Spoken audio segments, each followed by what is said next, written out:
Backing up macros. Next in our series on backing up Audacity data comes macros. We'll dig deeper in this edition of Stuart's Audacity Tips. Macros is one of the features of Audacity that I think should be shared more, but many Audacity users don't know how to do that. After this tip, you will.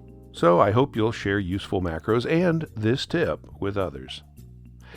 If you don't use macros in Audacity, you should start. A macro is just a collection of actions that are run whenever you invoke the macro. Audacity has a rich set of macro commands, and you can really streamline your workflow by using them. More on that below. For now, I'm going to assume you have some macros that you've put together and you'd rather not lose them if something happens to your computer. There are a couple of ways to make sure that never happens. First, you can export a macro from Audacity. You can open the Manage Macros dialog box from Tools, Macros on the main menu. In that dialog box, there are two buttons that allow export and import of macros.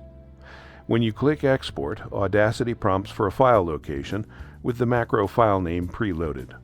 The highlighted macro in the left-hand pane of the dialog box is exported to a text file in the specified location.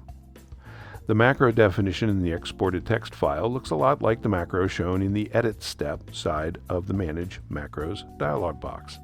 Here's the Fade Ends macro included in Audacity in that dialog box.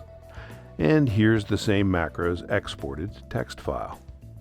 The great part is that you can share that exported macro file with another Audacity user who can then import it into their Audacity.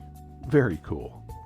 There's also a way to share multiple macros at once, but for that we need to return to our backup concepts and go back to the Audacity configuration folder.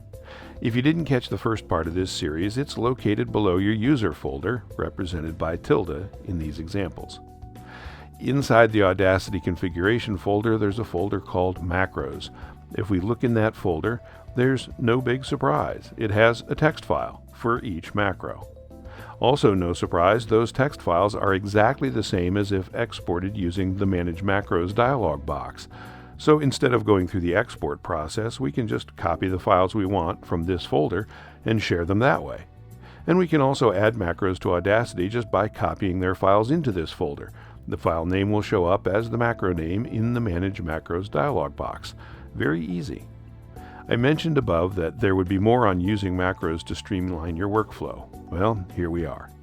I use two macros when I record and produce audiobook chapters. They help me quickly trim the finished audio's head and tail to ACX length specs, which most publishers also use. It's something that has to be done for every chapter, and using macros not only makes it faster, but also ensures that I get it right.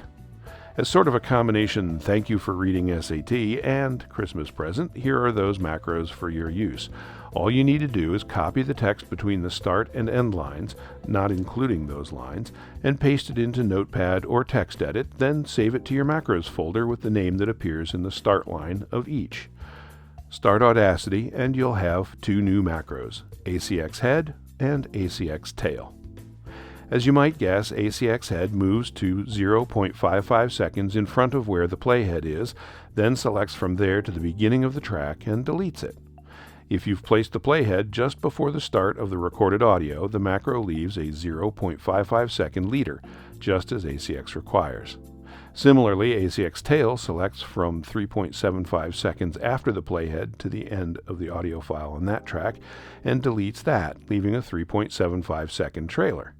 Assuming you've placed the playhead just after the end of your audio before you invoke the macro, the result is a perfect ACX trailer.